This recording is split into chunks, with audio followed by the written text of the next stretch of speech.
Bonjour, merci beaucoup. Bonjour. Peux-tu te présenter en quelques mots pour les fans de Batman?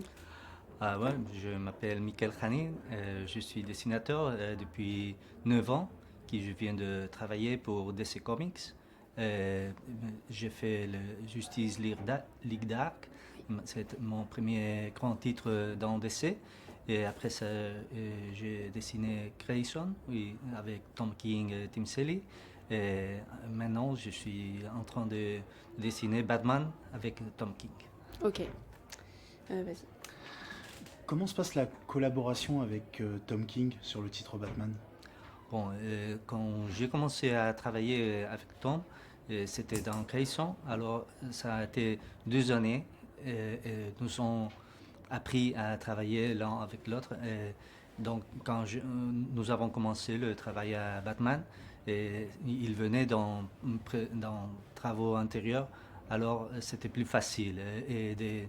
Le début jusqu'à maintenant, on a travaillé dans, je sais pas, mais 5 ans, je crois,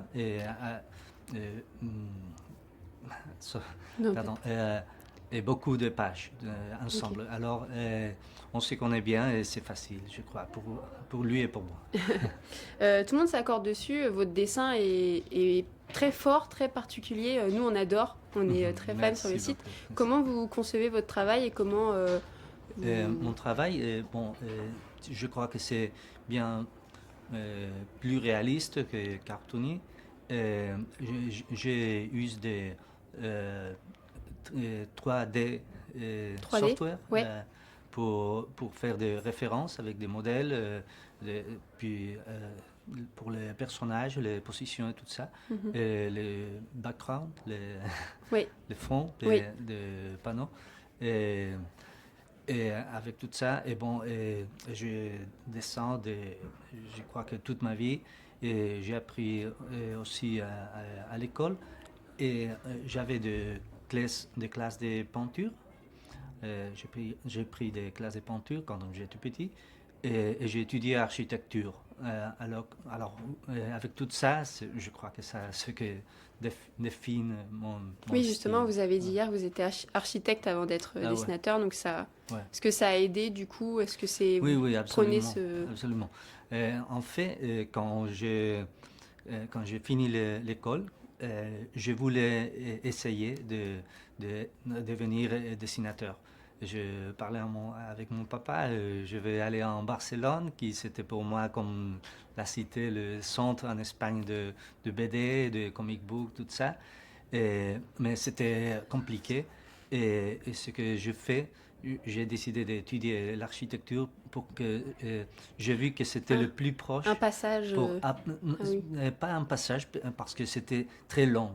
Hmm. C'est son 7 années d'étudier pour devenir architecte et c'était très long, mais j'avais vu l'opportunité d'apprendre du dessin, de perspective, de tout ça. Ok. Je croyais que c'était euh, une façon de progresser dans l'art, Ok. mais aussi je voudrais pas perdre cette année. Alors Hmm. j'ai cru que c'était aussi une autre possibilité de me développer. Et finalement, c'est ce que je fais. Oui. J'ai devenu architecte plutôt que dessinateur, mais quand l'opportunité a venu une autre fois, je l'ai prise et je suis dessinateur qui était vraiment mon rêve. Et vous? Euh, Contrairement à Batman sur les New 52 où Scott Snyder avait pris Greg Capullo en dessinateur principal, Mhm. là Tom King a fait appel à plusieurs dessinateurs sur le titre de Rebirth.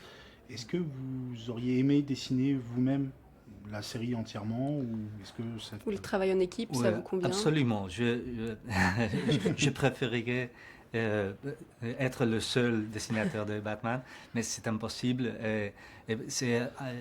En fait, c'est le contraire. J'ai devenu dessinateur parce que Finch ne pouvait pas faire tous les numéros. Il était Hmm. le dessinateur principal. Moi, j'étais le B, on dirait. Mais avec le temps, c'est moi qui est devenu un peu le A parce que David Finch a abandonné le titre et plus comme on avait besoin de plus de dessinateurs, on a eu une grande équipe. On a team Lee Weeks, Joel Jones,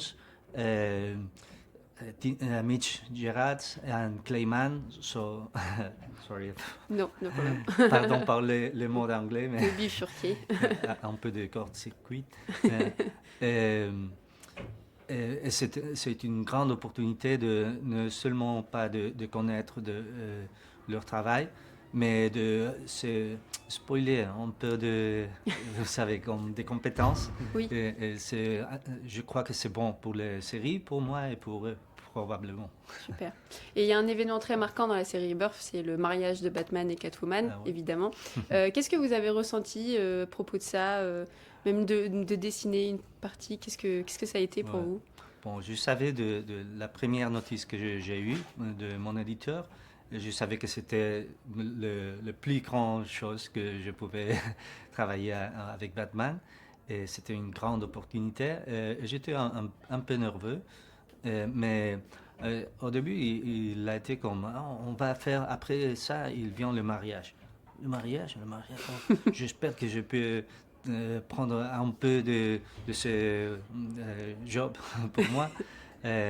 Non, tu vas faire le principal du numéro, c'est le 150, et on va faire le mariage de Batman. C'est comme, et il va avoir des pages de Jim Lee, de Neil Adams. C'est comme la tête explose. Et j'ai essayé de n'être pas très stressé. Seulement penser à le travail. Et quand c'est fini, c'est comme, bon, j'ai fait quelque chose de très important. Mais, ouais. Vous êtes rentré dans l'histoire de DC Comics avec ce numéro. Oui, absolument.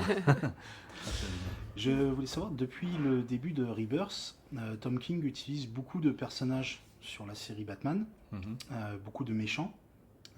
Quel est celui que vous préférez le plus? J'aime beaucoup Riddler, qui c'est un personnage qui Tom a décidé comme lui donner un nouveau, totalement un nouveau personnage. C'est réellement un peu à voir avec le prévieux, l'antérieur Riddler. C'est pas le même avec Joker ou autres personnages qui sont, ils sont comme la même. C'est son version, mais c'est le même personnage. Mais Riddler, c'est comme de nouveau, alors c'est un peu à nous. Et c'est un personnage qui est compliqué. Bon, j'ai aimé beaucoup dessiner le Riddler. Et aussi Poison Ivy, que j'ai mentionné hier. C'est un personnage bien sympa pour moi. Je l'aime beaucoup. Vous avez fait beaucoup de covers. Et est-ce que vous préférez du coup faire des covers que des séries? Et quelle est la différence de travail entre les deux? Vraiment, ce sont des bien différents travaux. Ok. L'intérieur, on doit raconter une histoire. Avec le dessin, c'est un peu secondaire. L'important, c'est l'histoire. La couverture, il a aussi une histoire, mais c'est plus le design. Dessin. Ouais, la composition, tout ça est comme plus un punch. Et c'est différent, j'élabore différent. Pour les couvertures, j'ai fait des sketchs préliminaires pour prendre l'idée et pour essayer de différentes compositions. Et l'intérieur, c'est comme on se jette à la piscine et nager. Est-ce que vous préférez du coup entre les deux, s'il y avait à choisir? Non, Aucun. c'est vraiment beau, bien avoir l'opportunité de faire les deux. Parce qu'il arrive le temps qu'on est fatigué des intérieurs, alors c'est bon de changer et aussi à l'envers. Ok. Du coup, qu'est-ce que vous avez en perspective nouveau chez DC? Qu'est-ce qu'on va vous revoir dans d'autres séries? Bon, je viens de faire un nouveau contrat par trois années de plus. Génial. Alors, c'est plein de travail avec DC. Et ce qui est next, le prochain, c'est avec Brian Bendis, mais c'est un projet que je ne peux pas parler, non seulement parce que c'est un secret, mais parce que je ne sais pas. Vous savez pas non plus. Rien du tout. Mais juste pour finir, du coup, vous avez travaillé sur Dick Grayson. Est-ce que ça vous intéresserait de revenir sur ce personnage? Est-ce qu'il vous intéresse autant que Batman, par exemple? Oui, absolument. C'est un de mes personnages favoris et j'aurais pas aucun problème pour revenir avec lui. Ok. Ouais. Merci beaucoup. Merci beaucoup à vous.